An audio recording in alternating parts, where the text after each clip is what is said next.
হুম, অসাধারণ ফ্লেভার। ভুড়ি পছন্দ করে না এমন কেউ নেই।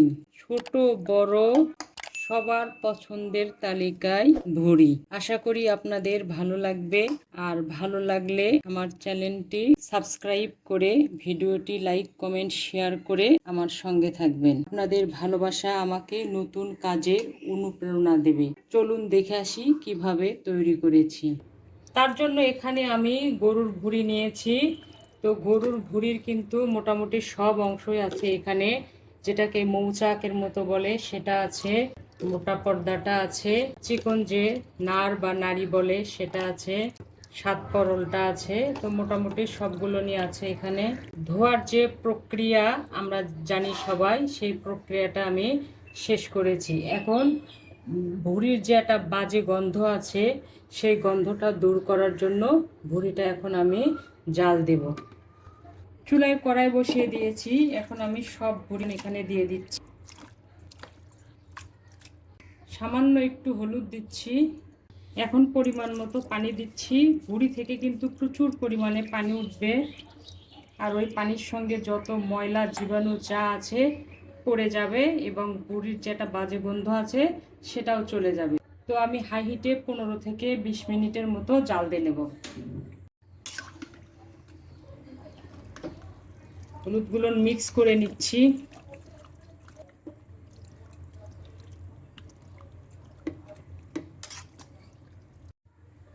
তো ভুঁড়িটা জাল হতে থাক, আমি 15-20 মিনিট পরে আসব।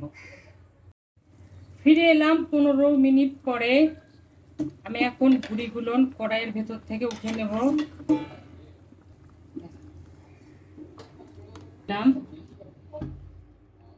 জালটা বন্ধ করে দিয়েছি। তোলা হয়ে গেছে। এখন আমি পানিটা ঝরাতে দিলাম। ঠান্ডা হওয়ার পরে আমি ফিরে আসব। আর ভুঁড়িগুলো ছাকনাতে তুলে নিয়েছিলাম। ভুঁড়িগুলো একদম ঝরঝরে হয়ে গেছে, নিচে একটু পানি পড়ে গেছে, আর বাকি ময়লাগুলো কড়াইয়ে আছে, আমি কড়াইয়ে দেখাচ্ছি। এখন আমি ভুঁড়িগুলো ছোট ছোট করে কেটে নেব। যে কড়াইয়ে জাল দিয়েছিলাম, এই যে উপরে ভুঁড়ির তেলগুলো ভেসে উঠেছে, একটা প্রলেপের মতো পড়ে গেছে। এটা আরও ঠান্ডা হলে পরে এটা উপর থেকে তেলটা নিয়ে ব্যবহার করা যাবে বা খাওয়া যাবে। আর এর ভেতরে ময়লা পানি আছে, ওটা আমি তেলটা নেওয়ার পরে পানিটা ফেলে দেবো। আমাদের ভুঁড়ি কাটা শেষ। এত পরিষ্কার হয়েছে, মনে হচ্ছে যে ভুঁড়ি দিয়ে মুখ দেখা যাচ্ছে। আর একটুও পানি নাই। আমি এখনই এই মুহূর্তে কেটে আনলাম। একদম শুকনো, আর গন্ধ একদমই নেই। আপনারা এভাবে পরিষ্কার করবেন। তো যাই হোক, এখন আমি এটা এয়ারটাইট বক্সে করে ডিপ ফ্রিজে রেখে দেবো, কাল রান্না করব। আপনারা চাইলে এভাবে পরিষ্কার করে তৈরি করে কেটে এয়ারটাইট বক্সে ফ্রিজে রেখে যে কোনো মুহূর্তে খেতে পারবেন 6 মাস। এই ভুঁড়ি কিন্তু আর আমি ধোবো না, কারণ এখানে কোনো ময়লা নেই, কোনো জীবাণুও নেই। এখন সরাসরি আমি রান্না করব। ফ্রিজ থেকে ভুঁড়ি বের করে আমি পাত্রে ঢেলে নিয়েছি। যে পাত্রে রান্না করব সেটাতে নিয়েছি। এখন আমি একে একে সব মশলাগুলো দেব। এখানে আমার 1 কেজি ভুঁড়ি আছে। আমি 1 কাপ পেঁয়াজ দিলাম। আমরা গ্রেভি যেরকম খাবো সেরকম পেঁয়াজ দেব। আমি 1 চামচ লবণ দিলাম, যদি লাগে পরে দিয়ে নেব, লবণটা স্বাদ অনুযায়ী। ভুঁড়িতে একটু মরিচ বেশি লাগে, তো আমি 1 টেবিল চামচ দিয়েছি। মরিচটাও আমরা স্বাদ অনুযায়ী দেব।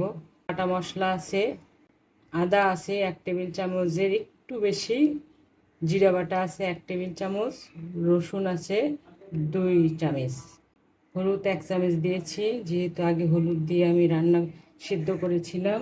সাদা এলাচ 6টা, কালো এলাচ 1টা, তেজপাতা 2টা, দারচিনি 2টা, গোলমরিচ 15-16টা, লং 5টা, মেথির দানা 15-16টা।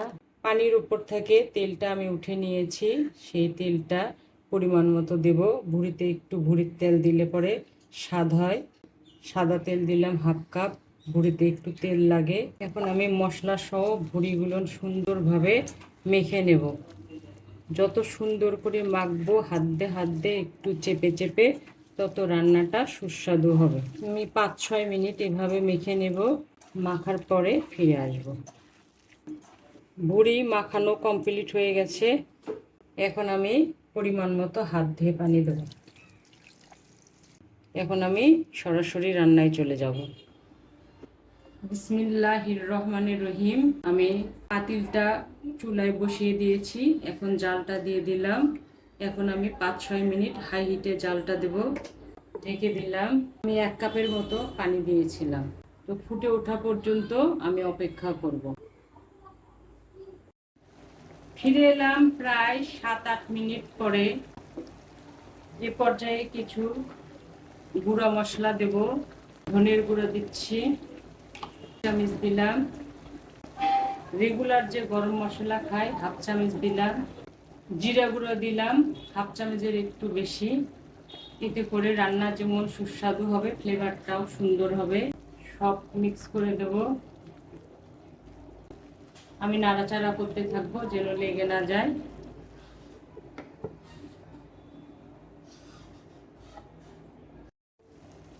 জালটা এখন আমি মিডিয়ামে দিলাম। ভুঁড়ি কিন্তু জোরে জাল দিলে শক্ত হয়ে যাবে, ওই জন্য আমি মিডিয়ামে বাকি রান্না করব। ফিরে এলাম 10-12 মিনিট পরে। আমি সুন্দরভাবে ভুঁড়ি কষিয়ে নিয়েছি। এখন আমি সিদ্ধ হওয়ার জন্য উষ্ণ উষ্ণ পানি দিচ্ছি, গরম পানি। এখন একটু বলকোটা পর্যন্ত হাই হিট করে দেব, পরে জালটা কমিয়ে দেব। ঢেকে দিলাম। ফিরে এলাম প্রায় 4-5 মিনিট পরে। ঝোলটা একদম ফুটে উঠেছে। এখন জালটা আমি মিডিয়াম করে দেব। জালটা মিডিয়াম করে দিলাম। ফিরে এলাম 45 মিনিট পরে। আমাদের ভুঁড়ি সিদ্ধ হয়ে গেছে, তেল ভেসে উঠতে শুরু করেছে। এই পর্যায়ে আমি আরও সুস্বাদু এবং সুগন্ধি হওয়ার জন্য ভুঁড়িটা আমি বাগার দেব।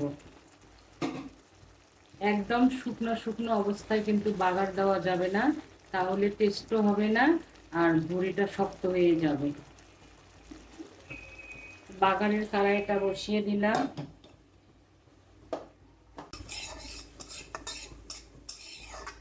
তেল দিচ্ছি, সাদা তেল। পেঁয়াজ দিলাম 1/2 কাপের মতো।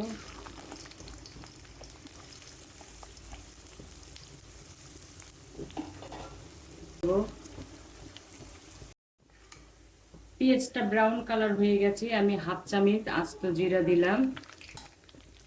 এতে করে ফ্লেভারটাও সুন্দর হবে, খেতেও ভালো লাগবে। ভুঁড়িগুলো ঢেলে দিচ্ছি।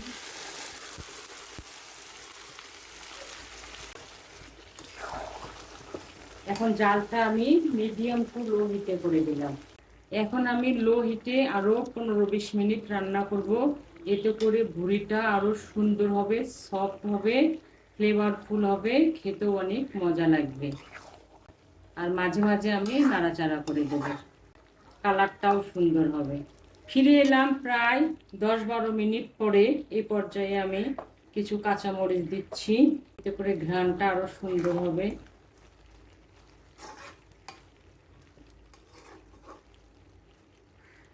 জালটা বন্ধ করে দিলাম, চুলার উপরে রেখে দেব 10 মিনিটের জন্য।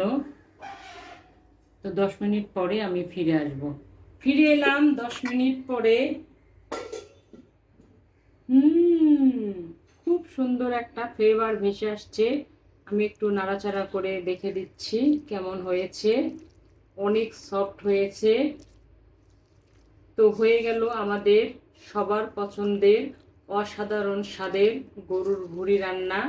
এভাবে কিন্তু ছাগলের ভুঁড়ি, ভেড়ার ভুঁড়িও রান্না করা যাবে। আশা করি আপনাদের ভালো লাগবে। তো ইনশাল্লাহ আজ এ পর্যন্তই।